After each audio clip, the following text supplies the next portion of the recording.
ప్రథమేం తెలియదు తెలిసినదా వచ్చినదా కోపము ఎంత మొక్కుపట్టాలి వచ్చాము. అవునవును, ఎవరి మాటలు వారికి ఇప్పుగానే ఉండడు. ఈ పూట ఎవరో తప్పకుండా పైకి వచ్చిందని వాగ్దానం చేసి వెళ్ళినందున అమ్మనూరు కట్టవచ్చు కదా అని మహా సంతోషంతో ఇలా ముస్తాబై కూర్చున్నందుకు కలిగిన ఫలితం ఆయనను ఇది ఏమి పాపమో కానీ మీ మగవారు ఆడవారిని నమ్మనే వీరు నమ్ముతారు. సరే పొరపాటే కానీ వాడు ఎందుకు వచ్చాడు తెలియదే. వచ్చిపోయినాడు ఎవరికి కూడా తెలియదా? ఎవరు చెప్పొచ్చు కదా. అతను వచ్చిన సంగతి ఇద్దరికి ఎట్లా తెలిసిందప్ప?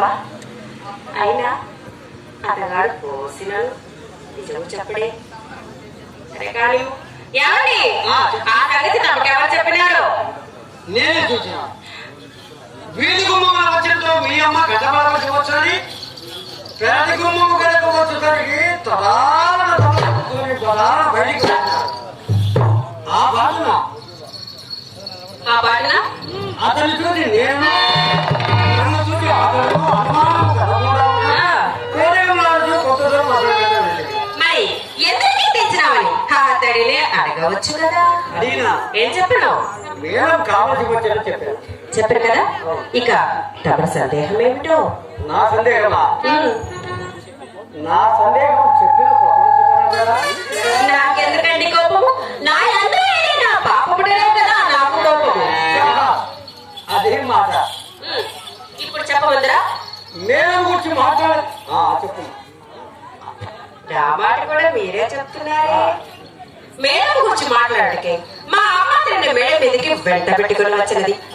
ఏమండి మన ఇంటికి వచ్చిన వారిని మర్యాద చేయక మన ధర్మమే కదా.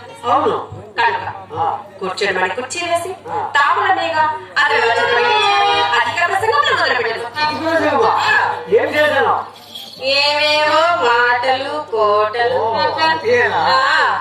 అందులో నచ్చినా వచ్చి చప్పుడు మీదకి చక్కపోతే అమ్మ నామకట్టి చెప్పుడుకంటే దొడ్డదా తీసుకొని ఆవులకు సాగనపడది. మీరు నమ్మండి నమ్మకపోండి నడిచిన సంగతి మాత్రం